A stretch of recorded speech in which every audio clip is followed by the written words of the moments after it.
जायकवाडी धरणात येणाऱ्या आवकमध्ये रात्रीत पुन्हा एकदा वाढ झाली आहे। सध्या किती क्युसेकनं आवक येत आहे, तसंच जायकवाडी धरण किती भरलंय हे आपण पाहूयात। त्याआधी जर तुम्ही HPN मराठी न्यूज चॅनल पहिल्यांदाच पाहत असाल आणि अजूनही चॅनलला सबस्क्राइब केलं नसेल तर नक्की सबस्क्राइब करा, जेणेकरून आमचे धरणांचे आणि पावसाचे अपडेट्स लवकरात लवकर तुमच्यापर्यंत पोहोचतील। तर नाशिकसह जिल्ह्यात 2 दिवसांपासून पावसाची संततधार पाहायला मिळतेय। पैठणसह नाशिक जिल्ह्यात शुक्रवारी आणि शनिवारी देखील जोरदार पावसानं हजेरी लावली। विशेष म्हणजे गंगापूर धरण पाणलोट क्षेत्रात देखील मुसळधार पाऊस झालाय। यामुळे गंगापूर धरणात पाणी साठा वाढला असून गंगापूरसह इतर धरणातून पुन्हा पाण्याचा विसर्ग सुरू आहे। हे पाणी गोदावरी पात्रातून जायकवाडी धरणात येत आहे।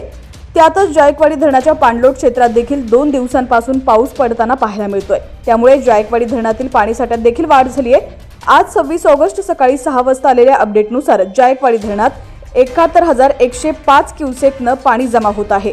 काल रात्रीच्या तुलनेत आवकमध्ये वाढ झाली आहे। जायकवाडी धरणाची पूर्ण क्षमता 102.72 TMC आहे। एकूण पाणी साठा 60.38 TMC तर उपयुक्त साठा 34.32 TMC इतका झाला असून सध्या धरण 44.77% भरलेला आहे।